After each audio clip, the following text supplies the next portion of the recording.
এই যে বিলটা যে দিলেন, কি জমি বিক্রি করে বিল দিলেন? হ্যাঁ, কয় লাখ টাকা বিল? 1 লাখ। 1 লাখ টাকা বিল? হ্যাঁ, কোথায় বাড়ি আপনার? রাদলপাড়া। ধাদলপাড়া? ও, তা কতদিনে এই বিলটা কি অফিস থেকে লোক গেছিল?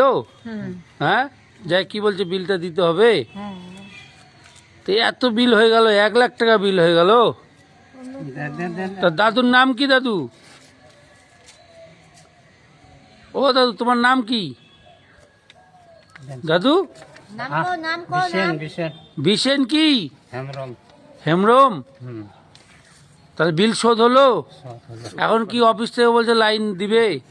হ্যাঁ, অফিসে যেতে বললো তো, আবার অফিসে যেতে বললো?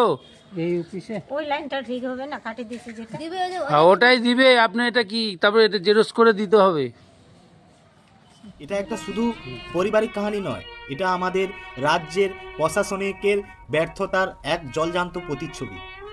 ইনি বিশেন হেমব্রম এবং ইনি তার স্ত্রী, এক আদিবাসী সাঁওতাল সম্প্রদায়ের এক বৃদ্ধ দম্পতি। ইনারা আজকের জীবনের শেষ প্রান্তে এসে দাঁড়িয়েছে। তাদের একটি মাত্র চাওয়া ছিল আর মাথার উপর একটু বিদ্যুতের আলো জ্বলে উঠুক, কিন্তু এই আলো যে এদের জীবনে অন্ধকার নেমে আসবে কিন্তু কেউ কল্পনা করতে পারে না।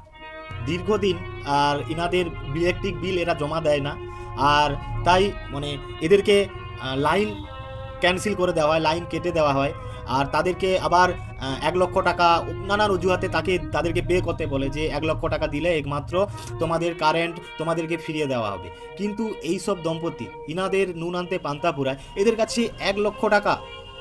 তারপর ইনাদের জীবনের শেষ সম্বলটুকু না রেখে বিক্রি করে এদের পৈতৃক সম্পত্তি ভিটা মানে বাড়িটাও বিক্রি করে, বাড়ির যে জমিনটা বিক্রি করে সেই 1 লক্ষ টাকা ঋণ পরিশোধ করে তাদেরকে। আমি ভাবছি তাদের জীবনের শেষ সম্বলটুকুই তারা বিসর্জন দিয়ে দিল।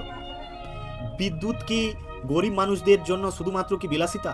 না আদিবাসী হওয়া, বার্ধক্য হওয়া যে এদের কাছে সবথেকে বড় অপরাধ না পাপ? সরকার যেখানে সমাজ কল্যাণ আর আদিবাসী উন্নয়ন, বার্ধক্য ভাতা, মানবিক সরকারের কথা বলে, সেখানে কেন এই দম্পতি এক অমানবিক প্রতিচ্ছবির একটা সম্মুখীন হতে হলো? আর আমার এখানে আরেকটাই প্রশ্ন থেকে গেল, ইলেকট্রিক বিল বা ইলেকট্রিক দপ্তরে যারা কাজ করে সেখানে কি এখন তো নিয়ম যেটা কিস্তিতে পে করা যায়, কিস্তিতে তুমি ইলেকট্রিক বিল জমা দিতে পারবে, সেখানে কেন এদের ক্ষেত্রে সেই নিয়মটা কেন প্রযোজ্য হলো না? আর শুধু আমি অবাক মেনে যাই, আজকে এই কথাটা না বললে হয় না, আজকে আমরা কোন সমাজে বসবাস করছি?